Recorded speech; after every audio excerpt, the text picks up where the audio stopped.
ট্রাম্পের ইরান যুদ্ধে পুড়ছে American $210 billion. বিপাকে মার্কিন অর্থনীতি। ইরানের বিরুদ্ধে মার্কিন প্রেসিডেন্ট ডোনাল্ড ট্রাম্পের ঘোষিত সামরিক অভিযান অপারেশন এপিক ফিউরি আমেরিকান অর্থনীতির উপর এক বিশাল বোঝা হয়ে দাঁড়িয়েছে। শীর্ষস্থানীয় অর্থনৈতিক বিশেষজ্ঞদের মতে এই যুদ্ধের কারণে মার্কিন অর্থনীতির প্রায় $210 বিলিয়ন ক্ষতি হতে পারে। অর্থনৈতিক বিশেষজ্ঞ কেন স্ট্যাটার্সের মতে এই যুদ্ধের প্রত্যক্ষ সামরিক খরচই হতে পারে প্রায় $65 থেকে $95 বিলিয়ন।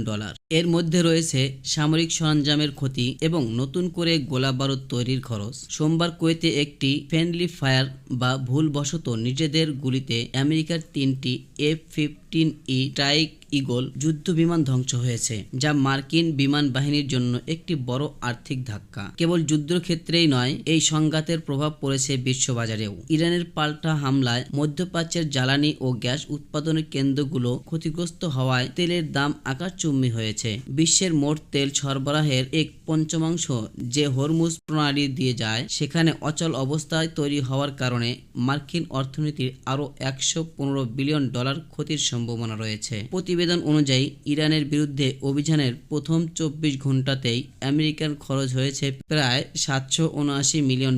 এই অভিযানে B-2 স্টিলথ বোমারু বিমান, F-22, F-35 এবং F-16 এর মতো অত্যাধুনিক যুদ্ধ বিমান ব্যবহার করা হচ্ছে। শুধুমাত্র B-2 বোমারু বিমান মোতায়েন ও পরিচালনার খরচই দাঁড়িয়েছে $30.2 মিলিয়ন।